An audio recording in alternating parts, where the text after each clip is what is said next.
उन वर्गों तक व्यवस्था से हुई नाइंसाफी के वजह से जो उनको कष्ट हो रहा है या उनको जो दिक्कत हो रही है, उसको कुछ आप अपनी क्षमता योग्यता के अनुसार बांटने का प्रयास कर रहे हैं।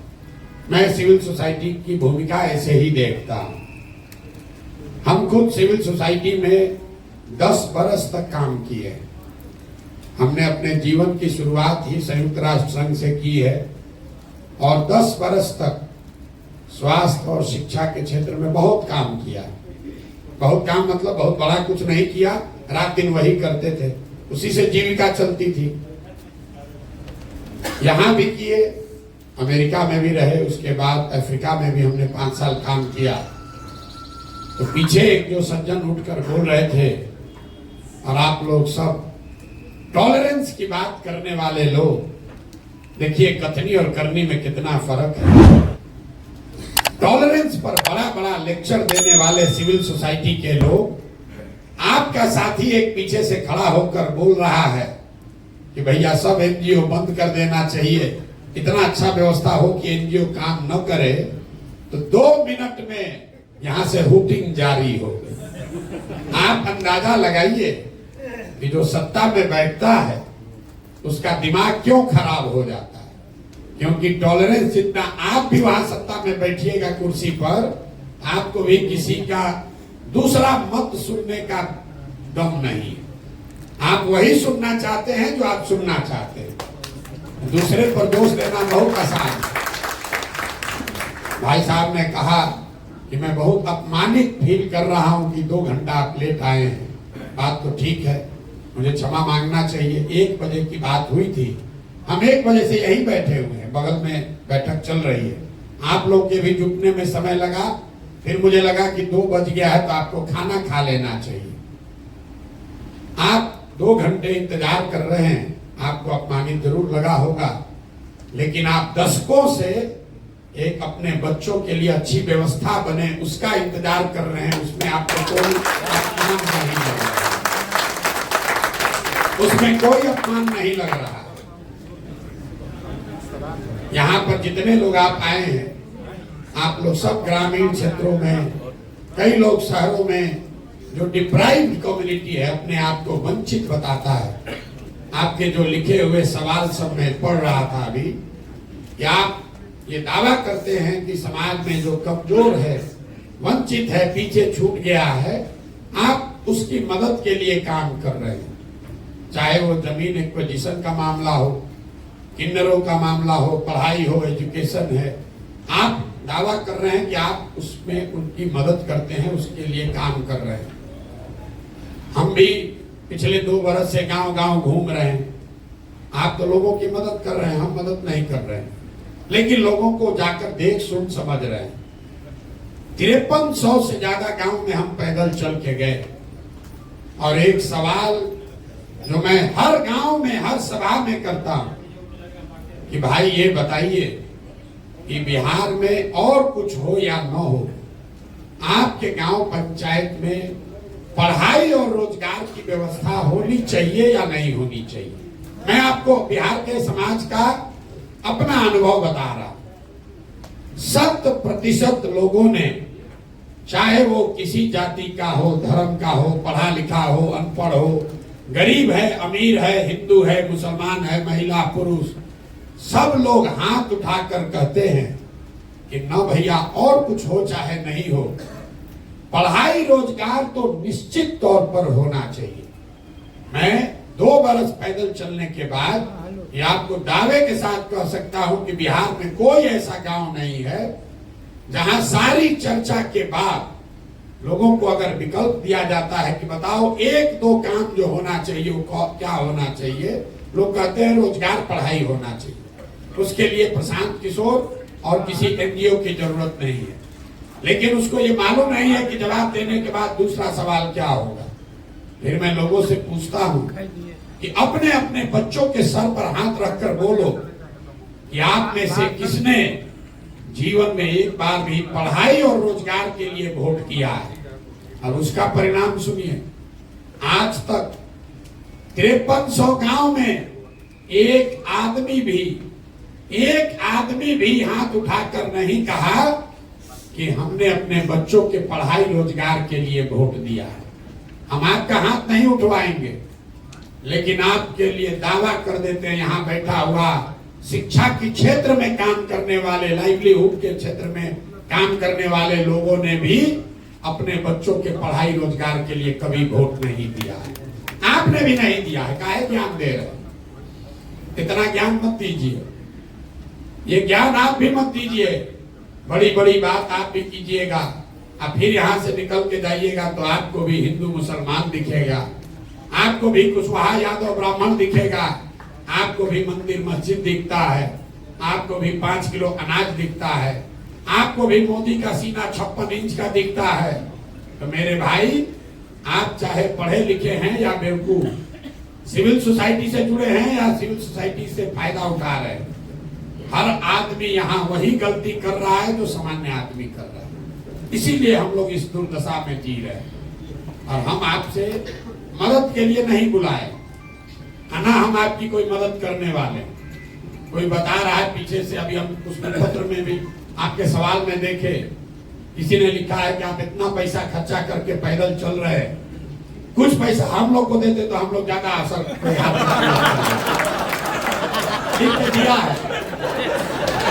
गाँव में हम चलते हैं, देखिए, अरे आप, हम आपको भाषण देने के लिए नहीं बुलाए, आप जरा देखिए कि सामान्य आदमी में और अपने आप को इंटेलेक्चुअल बुद्धिजीवी कहने वाले में कोई फर्क नहीं है। गांव में हम चलते हैं तो महिला जो बहुत गरीब है, लोग कहते हैं भैया इतना पैसा लगा के टेंट लगाए हैं, पैसा हम ही लोग को दे देते ठीक रहता।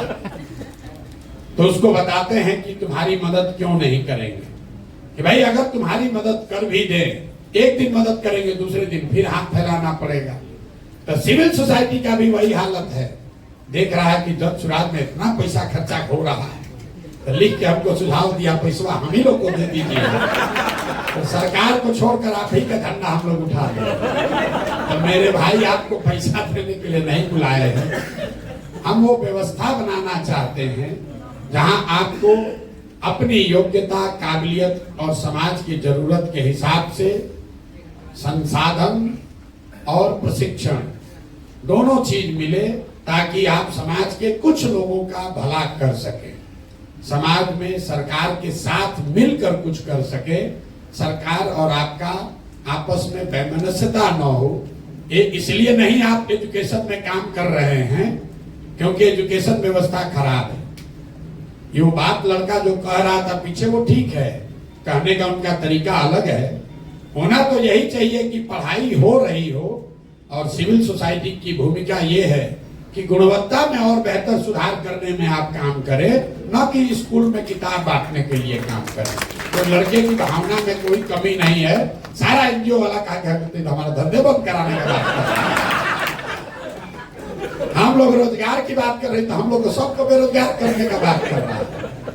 नहीं, उनका कहने का मतलब ये है कि अगर समाज की, सरकार की जो बेसिक जिम्मेवारी है, अगर सरकार वो पूरा करे तो उसके आगे की जो सीढ़ी है उस पर आपका योगदान होना चाहिए।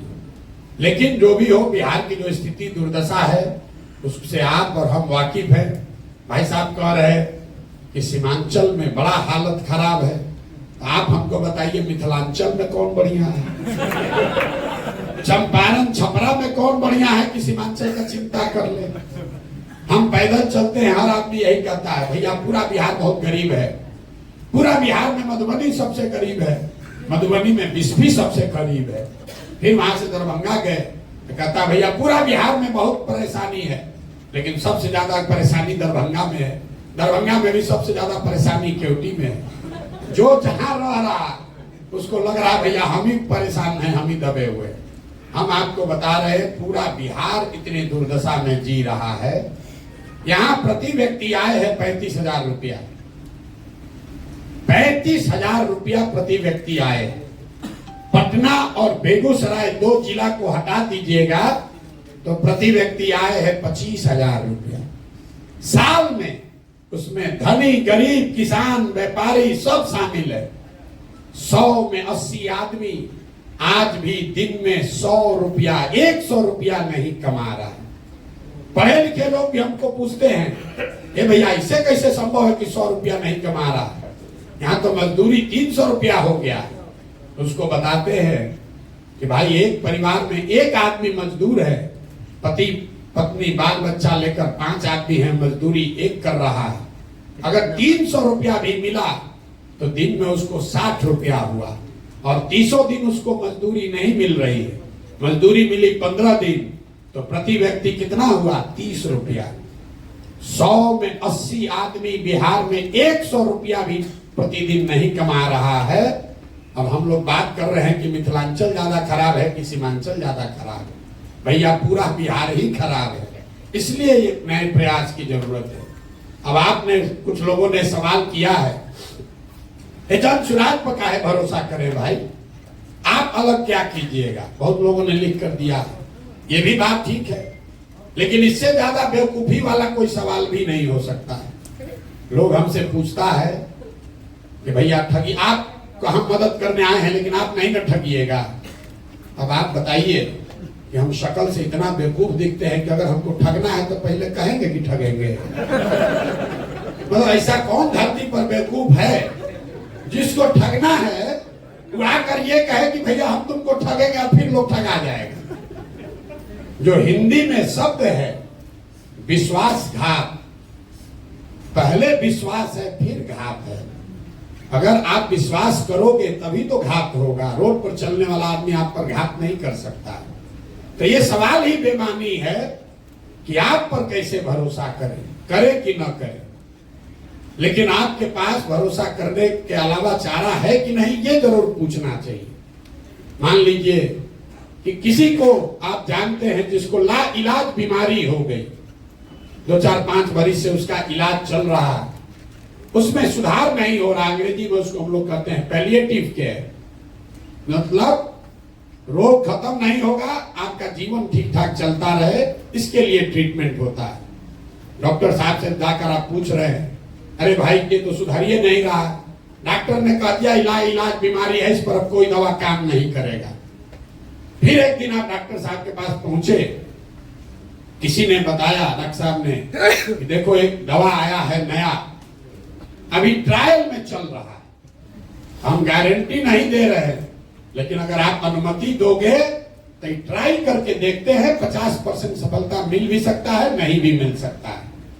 तब आप लोग सोच के बताइए कि एक दवा है जो एक्सपायर दवा है, और एक दवा है जो कि अभी ट्रायल में नया नया आया है। एक तो मालूम है कि एक्सपायर दवा है, उससे तो कुछ होगा नहीं, खत्म हो गया कहानी। लेकिन जो ट्रायल में दवा आया है 50% चांस है वो सही भी हो सकता है, गलत भी हो सकता है।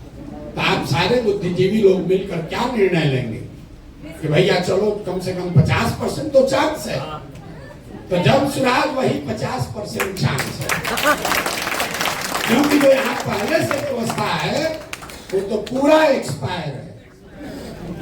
अरे जिस राज्य में थोड़ा बहुत विकास होता, वहां पर अगर कोई नया दल बनाए तो ये समाज का पूछना लाजमी है कि भाई हम इनको छोड़कर आपको क्यों दें।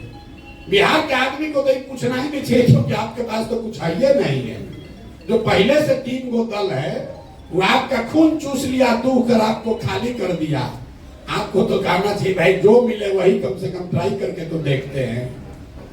तो जन सुराज हम आपको ये गारंटी नहीं दे सकते हैं कि हम ही सही है, लेकिन इतना जरूर बता सकते हैं कि जो पहले से यहाँ 3 गो दल चल रहा है, जो व्यवस्था है, उसके मुकाबले इसमें जरूर कुछ बेहतर की संभावना हो सकती है। और वो संभावना इसलिए नहीं है कि उसको प्रशांत किशोर कर रहे हैं, वो संभावना इसलिए है कि आप जैसे हजारों सैकड़ों लोग मिलकर इसको बनाने का प्रयास कर रहे हैं, और इसको बनाने में, आगे चलाने में जितना अच्छे लोगों का सहयोग, उनकी भागीदारी रहेगी, उतना ज्यादा सफलता की संभावना ज्यादा होगी। किसी एक व्यक्ति के कह देने से कि हम आएंगे तो ठीक हो जाएगा, हम पर भरोसा कर लो, इससे बड़ा कोई झूठ हो नहीं सकता।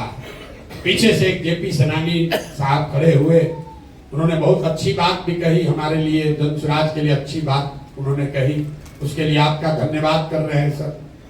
लेकिन कई लोगों को यहाँ बैठे हुए लगता है, लोगों ने प्रश्न भी भेजा है हमको कि भैया जेपी के आंदोलन से बिहार नहीं सुधरा, अन्ना का आंदोलन का हम लोग हसर देख लिए, तो आपके इस प्रयास से बिहार कैसे सुधरेगा, जनसुराज से कैसे सुधरेगा। तो मेरे भाई, हम आपको इतना ही कह सकते हैं कि प्रशांत किशोर का आंदोलनों में कोई यकीन नहीं है।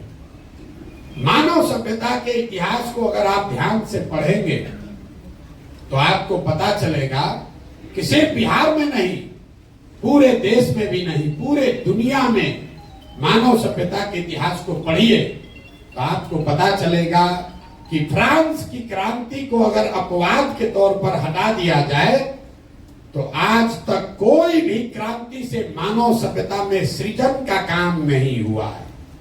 आंदोलन सृजन का हथियार नहीं है, ये आपके मन में भ्रम बैठ गया। आंदोलन सृजन का हथियार नहीं है। आंदोलन वो तेज हथियार जैसा है जिससे आप बड़े से बड़े वृक्ष को काट सकते हैं, लेकिन कितना भी धारदार हथियार हो उससे आप पौधे को वृक्ष नहीं बना सकते।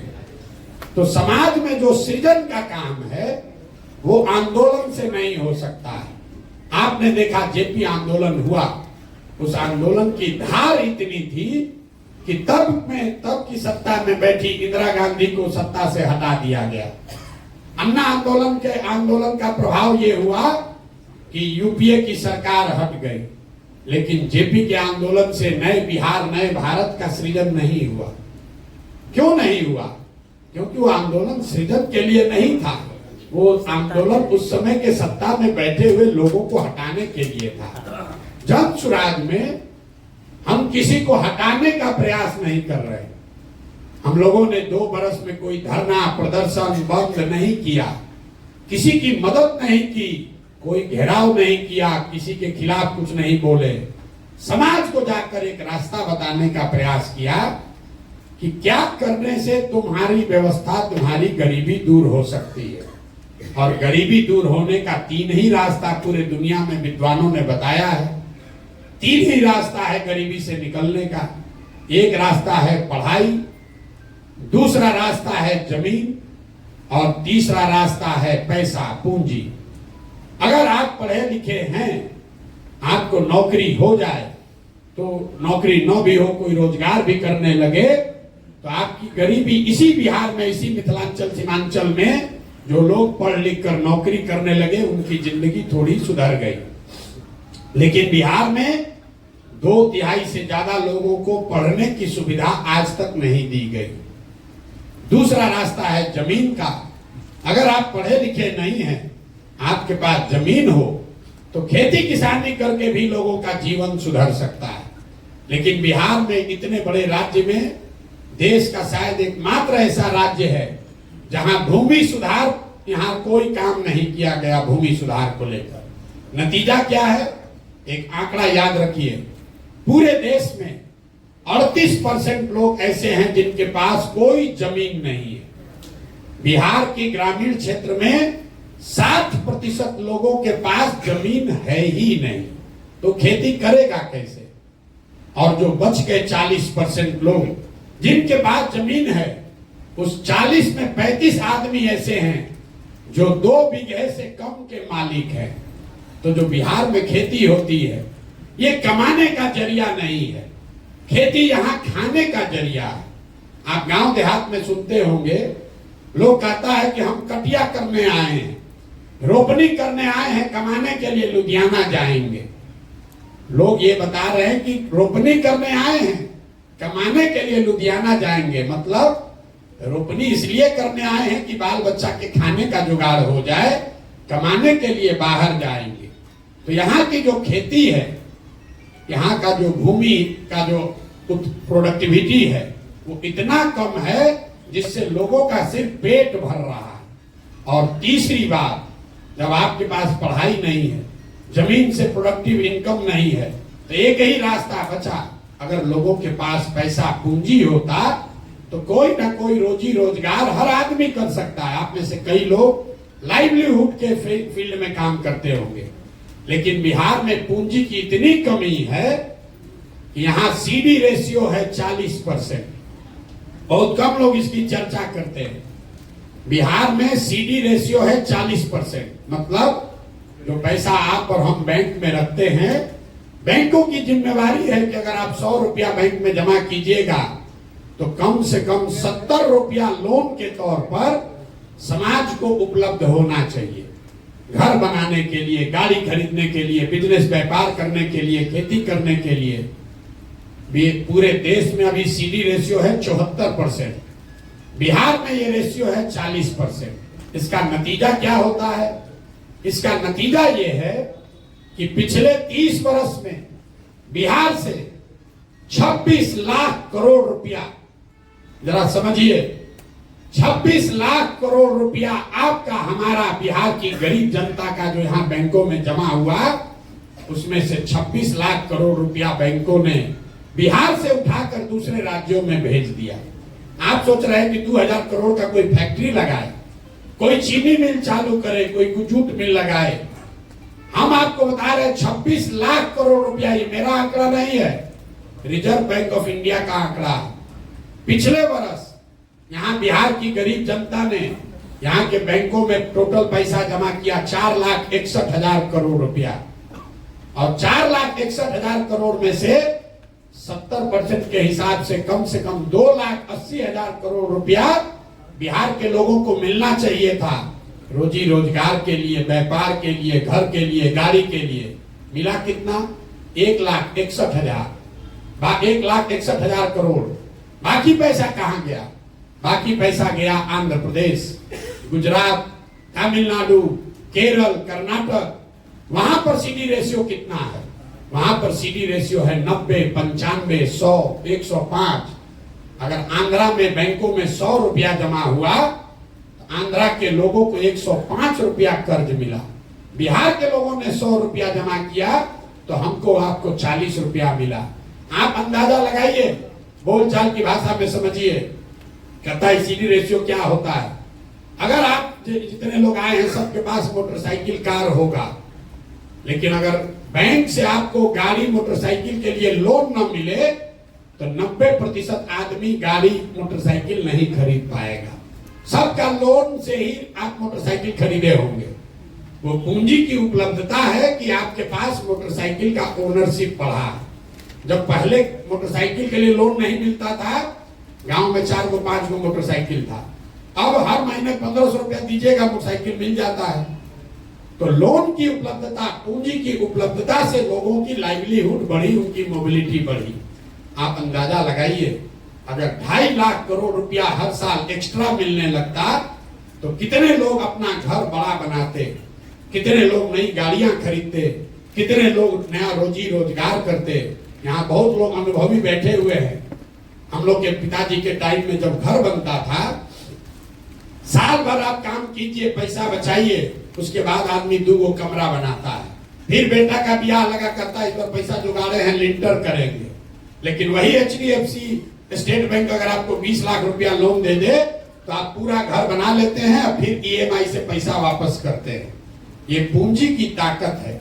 बिहार में गरीबी का मुख्य कारण यह है कि यहाँ गरीबी से निकलने के तीनों रास्ते जो आपके काम से जुड़ा हुआ है, शिक्षा, जमीन और पूंजी, इस तीनों की उपलब्धता नहीं होने की वजह से लोग गरीब हैं। और लोगों को लग रहा है सरकारी नौकरी, लोग यहाँ देखिए बहस क्या चल रहा है कि 10 लाख नौकरी देगा कि नहीं देगा। आपको एक और आंकड़ा दे रहे हैं, पूरे बिहार में 84 से लेकर, आप लोग NGO सेक्टर में काम करते हैं, आप लोग की भी इच्छा है सरकारी नौकरी मिल जाता तो बढ़िया होता। पूरे बिहार में 75 साल में 84 से लेकर मुख्य सचिव तक जितने लोग सरकारी नौकरी में हैं, सबकी संख्या जोड़िएगा तो वो संख्या है 23 लाख लोग। 1.97% लोग ही सरकारी नौकरियों में हैं। ध्यान रखिए, पूरे बिहार की आबादी है 13 करोड़, 1.972% से कम लोग सरकारी नौकरियों में हैं। लेकिन पूरा समाज सरकारी नौकरी के पीछे पढ़कर अपना जीवन बर्बाद कर रहा है। आप जाइए मुसल्लापुर घाट में, यहाँ एक क्लास में 3-3, 4-4 हजार लड़के कोचिंग कर रहे हैं, रेलवे में कोई क्लर्क बनने के लिए, बैंक में जाने के लिए। आप भी अपने बच्चों को भेज रहे, लोग अपना जमीन बेच के ट्यूशन कोचिंग करा रहा है, उसमें से 2-4 को नौकरी मिलता है और 100 में 97 आदमी अपना 3-4 बरस घर का आटा गीला करके वापस जाता है बेरोजगार बन के। नौकरी, सरकारी नौकरी यहां से गरीबी का हटाने का उपाय नहीं है। गरीबी हटानी है तो 3 बातें सुधारनी है। 15 बरस से कम उम्र के बच्चों के लिए इतनी अच्छी पढ़ाई की व्यवस्था हो कि वो आदमी, वो बच्चा बड़ा होकर व्यवस्था पर बोझ न बने। हम लोग यहीं पढ़े हैं सरकारी स्कूल में, अच्छा पढ़ लिख गए, तो हमको नहीं मतलब है कि बिहार सरकार 400 रुपया पेंशन देता है, आयुष्मान का कार्ड बांट रहा है कि नहीं बांट रहा है, कि उसका इंदिरा आवास मिल रहा है कि नहीं मिल रहा। हम व्यवस्था पर बोझ नहीं है, जो कमाते हैं उस पर टैक्स देते हैं, व्यवस्था को मजबूत करने में अपना कुछ न कुछ योगदान कर रहे हैं।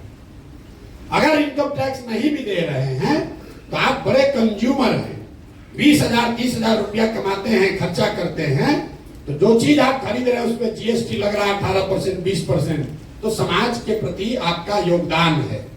लेकिन वही आप कुछ नहीं अगर किए, पढ़ाई लिखाई नहीं किए, तो व्यवस्था से मांग रहे हैं 5 किलो अनाज, व्यवस्था से मांग रहे हैं 400 रुपया पेंशन, व्यवस्था से मांग रहे हैं इंदिरा आवास, आयुष्मान कार्ड। तो जन स्वराज की पहली सोच है कि सबसे पहले 15 साल से कम उम्र के बच्चों को पढ़ाने की इतनी अच्छी व्यवस्था बनाई जाए कि वो आगे व्यवस्था पर बोझ ना बने। दूसरा पिलर ये है कि 15 साल से 55 साल के उम्र के लोग जिनको अब वापस पढ़ाया नहीं जा सकता है, लेकिन उनके पास कुछ न कुछ काम करने की क्षमता, स्किल है, अच्छा है खराब है लेकिन कुछ न कुछ क्षमता है, उन लोगों के हाथ में पूंजी दिया जाए ताकि वो मजदूरी से निकलकर कुछ न कुछ छोटा मोटा व्यवसायी बन पाए। और तीसरा प्रयास ये है, तीसरा पिलर ये है कि 60 वर्ष से ज्यादा उम्र के लोगों को कम से कम 2,000 रुपया पेंशन जरूर दिया जाए ताकि वो एक डिग्निफाइड लाइफ जी सके। अब तीनों का आप मैच समझिए। बहुत आदमी कहता है तो ऐसे भाषण दे दिए कैसे होगा। अगर 60 साल से ज्यादा उम्र के हर व्यक्ति, महिला पुरुष को 2,000 रुपया मासिक पेंशन देना है तो बिहार सरकार को अभी जो पैसा खर्च हो रहा है उसके ऊपर 6 से 8,000 करोड़ रुपया साल का लगेगा। बिहार सरकार का टोटल बजट पिछले साल का है 2,46,000 करोड़। तो अगर 6,000 करोड़ रुपया उसमें से निकाला जाए एक्स्ट्रा, तो 60 वर्ष से ज्यादा उम्र के हर महिला को, हर पुरुष को कम से कम 2,000 रुपया मिलने लगेगा। और उसका कोई नुकसान भी नहीं है, क्योंकि ये वो लोग हैं जो 2,000 रुपया लेके बैंक में नहीं रखेगा। आंकड़े बताते हैं, आप सिविल सोसाइटी में अगर काम करते हैं, जो सबसे गरीब आदमी है वो 90% से ज्यादा पैसा कंज्यूम करता है, खर्च करता है खाने पर, रहने पर। तो जो सरकार ये पैसा देगी, इससे वो आदमी बेहतर खाना खाएगा, वो आदमी अपने लिए कपड़ा खरीदेगा, तो एक बड़ा पोर्शन इसका लौट कर फिर सरकार के पास आना है। दूसरा, मैंने जो बताया कि इतनी बड़ी जनसंख्या को पूंजी कैसे दीजिएगा। अगर यहाँ पर सिर्फ सीडी रेशियो को सुधार दिया जाए, आप कहिएगा कैसे सुधरेगा। ऐसा नहीं है कि बैंकों की मनमानी है कि जितना मन होगा लोन देंगे, नहीं देंगे। आपकी जानकारी के लिए बता रहे हैं कि मुख्यमंत्री के अध्यक्षता में एक कमेटी है, देश के स्तर पर प्रधानमंत्री की अध्यक्षता में कमेटी है, जो हर महीने इस बात को का ध्यान रखती है कि बैंकों में जो पैसा जमा हो रहा है उसका कितना पैसा लोगों को ऋण के तौर पर मिल रहा है। सीडी रेशियो, आरबीआई डेटा आंकड़ा जारी करता है, वेबसाइट पे जाइएगा दिखेगा। बिहार में भी ये व्यवस्था है जहां मुख्यमंत्री की अध्यक्षता में सारे बैंकों के हेड बैठते हैं कि कितना पैसा लोन के तौर पर दिया गया। लेकिन जैसे बिहार में शिक्षक मुख्यमंत्री की बात नहीं मान रहा है, पुलिस वाला नहीं मान रहा है, डॉक्टर पदाधिकारी सीओ बीडीओ नहीं मान रहा है, वैसे बैंक वाला भी उसका बात नहीं मान रहा है। लेकिन अगर सरकार की नीयत ठीक हो तो सीडी रेशियो को 3 से 6 महीने में ठीक किया जा सकता है। तो जो जन स्वराज हम लोग जाकर गांव गांव कह रहे हैं कि साल भर के अंदर यहाँ से सारे बेरोजगार लोगों को 10-12 हजार रुपए का रोजगार दिया जा सकता है। उसका आधार सीडी रेशियो को सुधारना है ताकि यहाँ पर लोगों को रोजी रोजगार मिल सके। अब इसका एक आप प्रैक्टिकल उदाहरण समझिए। गांव में मान लीजिए आपको बाल काटने आता है, बाल काटने आता है, आपके पास 20,000 रुपया है, आपने 5 साल 7 साल मेहनत किया, किसी सैलून में काम किया, 20,000 रुपया बचाए। अब आपकी इच्छा हुई कि हम एक सैलून खोलें, सैलून खोलेंगे, उसमें 4 आदमी को नौकरी भी देंगे, अपना परिवार भी चलाएंगे। सैलून खोलने जब आप गए अपने शहर में तो पता चला, अपने चट्टी गांव टाउन जो भी कह लीजिए बाजार में, तो पता चला कि यहाँ तो 1 लाख रुपया लगेगा तब सैलून खुल पाएगा। तो आप नेचुरल आपका प्रयास है कि आप बैंक में जाइए ताकि 80,000 रुपया आपको मिले और आप 1 लाख में सैलून खोल लीजिए। 80,000 को सैलून चलाकर धीरे धीरे वापस कीजिएगा। जब बिहार में पूंजी उपलब्ध नहीं होता है तो आदमी क्या करता है, बाल काटने उसको आ रहा है लेकिन पूंजी नहीं हुआ, अब बचा उसके पास अपना 20,000, तो उस 20,000 को खर्च कैसे करता है? वो 5,000 रुपया 4,000 रुपया खर्चा करता है, किसी नौकरी के दलाल को देता है कि बॉम्बे में दिल्ली में किसी सैलून में हमको नौकरी दिलवा दो। फिर 2,000-2,500 रुपया में ट्रेन का बस का टिकट खरीदता है ब्लैक में कि हम लद्दाख कर बोरा की तरह कम से कम दिल्ली बॉम्बे पहुंचे। 5-7 हजार रुपया खर्चा हो गया। अब बचा उसके पास 15,000, 12,000। वहां बॉम्बे दिल्ली गया तो वहां जो खोली वाला है तो 3 महीने का एडवांस ले लिया, 5-7 हजार वो भी चला गया। 1-2 हजार रुपया का जो बर्तन बासन है उसमें खर्चा हो गया। तो आप देखिए पूंजी की महत्ता। आदमी को बाल काटने आता है, बाल आदमी वही है, अगर उसको 80,000 रुपया मिल जाता लोन के तौर पर तो यहाँ सैलून चलाता, 4 आदमी को नौकरी देता, एक छोटा व्यवसायी होता। लेकिन वो 80,000 नहीं मिला तो बॉम्बे में दिल्ली में जाकर मजदूर बन गया, बाल वहां भी काट रहा है लेकिन वहां मजदूर के तौर पर काट रहा है, यहाँ छोटा व्यवसायी होता। तो हम लोग क्या जन स्वराज की जो सोच है कि जो जवान लड़के हैं, जो नवयुवक हैं, उनको पूंजी उपलब्ध कराया जाए ताकि घर घर में रोजी रोजगार हो सके। जो महिलाओं के लिए हम लोग बात कह रहे हैं, इसी क्षेत्र में गुजरात को अगर आप पढ़िएगा ध्यान से, गुजरात की सामाजिक स्थिति को ध्यान से देखेंगे, सबसे ज्यादा सबसे पहले वहां पर प्रोस्पेरिटी तब आई जब घर घर से दूध का कारोबार शुरू हुआ। यहाँ पर ये राय जी बैठे हुए हैं, कोऑपरेटिव के हैं, आज आए मिलने सुधा के, तो कह रहे हैं भैया अमूल वाला आके सब कैप्चर कर रहा है बिहार में, सब अमूल के लोग आकर कैप्चर कर रहे हैं। तो हम लोग बात कर रहे थे कि अमूल जो आपको देश का बड़ा कोऑपरेटिव दिखता है, आप में से ज्यादातर आदमी नहीं जानते होंगे, गुजरात का एक जिला है बनासकांठा। बनासकांठा डेयरी, एक जिले का डेयरी इतना बड़ा है कि अमूल से भी दुगना बड़ा है। पूरे महाराष्ट्र का दूध, जैसे आप देखते हैं ट्रेन से ये तेल का ढुलाई होता है, हर दिन महाराष्ट्र से पूरा रेक जाता है, महाराष्ट्र में सिर्फ बनासकांठा से वो रेक जाता है पूरा दूध भर के। तो जब वहां की महिलाओं को ऑपरेशन फ्लड के तहत पैसा दिया गया, घर घर लोगों ने भैंस गाय का व्यापार शुरू कर दिया, 50 लीटर 20 लीटर 30 लीटर दूध बेचने लगा, उससे लोगों को आमदनी बढ़ी।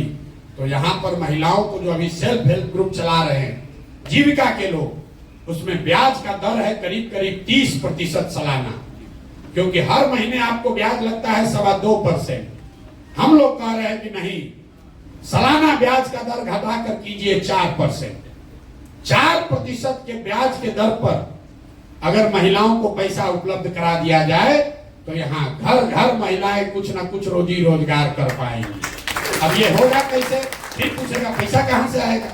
हम आपको बता रहे हैं, अगर 1 लाख करोड़ रुपया महिलाओं को ऋण देना है, 1 लाख करोड़ रुपया, तो इंटरेस्ट सबवेंशन में मतलब 4% ब्याज आप दे रहे हैं और सरकार अगर वो पैसा लेकर दे रही है तो सरकार को इंटरेस्ट लगेगा 9%।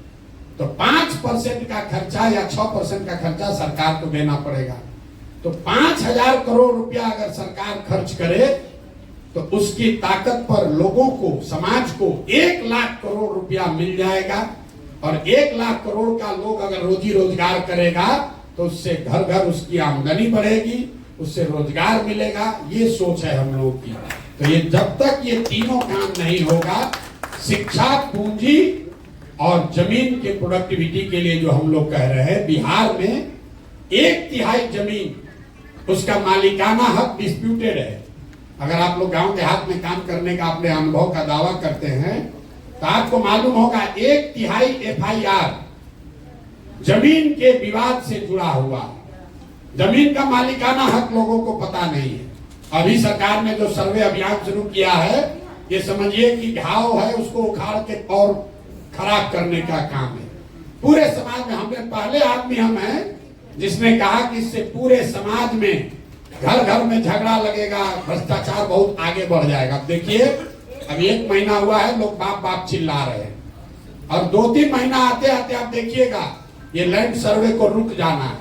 अगर नहीं रुका तो गोली बंदूक चलेगा, घर घर में आपस में लड़ाई होगा। नीतीश कुमार बिना सोचे समझे, बिना तैयारी के सर्वे करा रहा है। बिहार में भूमि सुधार अगर लागू करना है तो उसके लिए 5 वर्ष का समय चाहिए, और जो काम अंग्रेजों ने के समय में किया गया था, जब तक यहाँ के जमीन को पुनः फ्रेश फिर से उसकी मापी नहीं होगी, फिर से उसका मालिकाना हक नहीं तय किया जाएगा, तब तक ये वंशावली बनाकर और NOC लेकर आप बिहार में भूमि की परेशानी को दूर नहीं कर सकते हैं।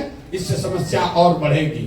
तो हम लोग का जो पूरा प्रयास है, शिक्षा 15 साल से कम उम्र के बच्चों को इतनी अच्छी शिक्षा दी जाए कि वो व्यवस्था पर बोझ न बने। युवा जिसको पूंजी उपलब्ध कराया जाए ताकि वो अपने लिए रोजी रोजगार कर सके, और बूढ़े लोगों को हर हालत में कुछ सम्मानजनक जिंदगी जीने भर का मदद किया जाए। ये जनसुराज की सोच है। अब आप लोगों ने कुछ अपना ऐसा सुझाव नहीं दिया। पीछे से कोई एक लैंड एक्विजिशन को लेकर बोला है। लैंड एक्विजिशन को लेकर जो परेशानी यहाँ आ रही है, चौसा का बिंदु है, या आज हमें किसी ने नालंदा राजगीर की भी बात बताई है, जो एयरपोर्ट के लिए जमीन लिया गया है। इसमें जो कानून है, भूमि अधिग्रहण कानून बिल्कुल ठीक है कि जो मार्केट का रेट है उससे 4 गुना मिलना है। दिक्कत यह है, ऑपरेशनल दिक्कत, यहाँ जमीन पर भूमि अधिग्रहण किया गया 10 वर्ष पहले और उसका सेटलमेंट हो रहा है आज। तो विवाद लोगों को ये नहीं है कि हम जमीन देंगे कि नहीं देंगे। विवाद ये है कि जमीन का दाम 10 वर्ष पहले वाला देखकर 4 गुना किया जाए कि आज के भाव का 4 गुना किया जाए। सरकार का ये कहना है कि भाई अधिग्रहण तो 10 वर्ष पहले हो गया, प्रोजेक्ट पास हुआ 10 वर्ष पहले, बजट पैसा आया 10 वर्ष पहले के हिसाब से, आज मुआवजा बट रहा है। तो लोग जब बट रहा है तो कह रहा है कि आज के हिसाब से दो, और सरकार क्या कह रही है कि हम तो 10 वर्ष पहले के हिसाब से बजट किए हुए हैं, तो हम तुमको आज के हिसाब से कैसे देंगे। तो ये प्योरली ऑपरेशनल दिक्कत है, ये नीतिगत मामला नहीं है। देश में भूमि अधिग्रहण को लेकर कानून बना हुआ है। मोदी सरकार ने 3 बार उसको हटाने का प्रयास किया, वापस नहीं हटा पाए। वो कानून बना हुआ है कि आज के मार्केट रेट से 4 गुना आपको पैसा मिलना चाहिए, लेकिन जिस दिन जमीन का अधिग्रहण हुआ उस दिन के मार्केट प्राइस से, 20 वर्ष के बाद का नहीं। तो इसमें कुछ जो जमीन जिनका है उनका भी गलती है। जब जमीन मिला, जब अधिग्रहण हुआ तब पैसा लिया नहीं, सोचता बढ़ेगा तब लूंगा। फिर 5 वर्ष के बाद आके सरकार ले रहा है तो कह रहा है जिस दिन आपको अधिग्रहण की सूचना जारी हुई है उसी डेट के हिसाब से पैसा मिलेगा। और आप चाह रहे हैं कि अब आज हम उस पर साइन दे रहे हैं, कंसेंट कर रहे हैं, तो आज हमको पैसा मिले। तो ये इसमें ऑपरेशनल दिक्कत है, ये नीतिगत मामला नहीं है। बाकी और कोई सुझाव आपका विशेष हमने देखा नहीं। जनसुराज को लेकर आपने जो सवाल किए हैं, तो किसी ने ठीक कहा, जनसुराज पर जितने भी तरह के सवाल हैं उस सवाल का जवाब तो हम लोग हर दिन दे ही रहे हैं गांव गांव जाकर। आपकी क्या भूमिका होनी चाहिए, आपकी भूमिका क्या होनी चाहिए, उसके लिए मैं अक्सर एक ग्रीस के बहुत बड़े दार्शनिक हैं प्लेटो, उनका एक कोट बताता हूं। प्लेटो ने बहुत सैकड़ों साल पहले कहा, if you do not participate in democracy be ready to be ruled by your inferiors. मतलब अगर आप राजनीति में भागीदार नहीं बनिएगा तो इस बात के लिए तैयार रहिए कि कोई मूर्ख आदमी राजा बनकर आप पर शासन करेगा। तो आप लोग जो सिविल सोसाइटी के पढ़े लिखे प्रबुद्ध लोग हैं, हम ये नहीं कह रहे हैं कि आप एनजीओ छोड़कर, सिविल सोसाइटी छोड़कर राजनीति में आ जाइए, लेकिन राजनीतिक और सामाजिक सरोकार से अपने आप को अगर आप हटा लीजिएगा तो समाज में जो गलत लोग हैं, जो लंपट है, बदमाश है, माफिया है वही आपका राजा बनकर आप पर शासन करेगा। फिर आप चाहे जितना डेमोन्स्ट्रेशन करते रहिए, जितना बार जाकर ज्ञापन दीजिए, बालू माफिया अगर शिक्षा मंत्री है तो वो शिक्षा के क्षेत्र में काम करने वाले एनजीओ से बात नहीं करेगा। उसको तो बालू से कमाने से फुर्सत होगा तब ना आपसे बात करेगा। अगर शराब माफिया स्वास्थ्य मंत्री हो जाएगा तो आप कितना भी ज्ञापन दे दीजिए, कितना आंकड़ा डेटा दे दीजिए, वो समझने वाला नहीं है। तो आपकी जिम्मेवारी ये है कि अपना काम करते हुए समाज को इस बात के लिए तैयार कीजिए कि भाई तुम अपने बच्चों के लिए वोट करो, अपने पढ़ाई रोजगार के लिए वोट करो। फिर मैं उसी आदमी की बात कहूंगा जो पीछे जिसके नाम पर आप लोग वोटिंग किए कि भैया हम एनजीओ चला रहे हैं, कितना दिन तुम्हारे बच्चा को पढ़ाएंगे। जब सरकार अच्छी बन जाएगी, अच्छा स्कूल होगा, तब सबके बच्चे अच्छा पढ़ेंगे। इसलिए अपने बच्चों के पढ़ाई के लिए वोट दो। बालू माफिया शराब माफिया को वोट मत दो। जाति के नाम पर मत बिको। जितने लोग आप हैं आप भी अपनी ओर से प्रयास कीजिए। ये प्रशांत किशोर का अकेला अपना प्रयास नहीं है। ये प्रशांत किशोर कोई कर्जा नहीं खाए हैं बिहार का, ये हम ही को करना है।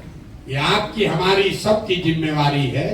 मानवता का ये तकाजा है कि अगर आपका पेट भर जाए तो अपना पेट भरने के बाद अगर आपके पास कोई साधन शक्ति समय व्यवस्था है तो जिसका पेट नहीं भरा है उसकी चिंता आप कीजिए। ये भी सिविल सोसाइटी का आपका मूल मंत्र है। अगर आप वो नहीं करते हैं तो बड़ी बड़ी बात कहने से कुछ नहीं होगा।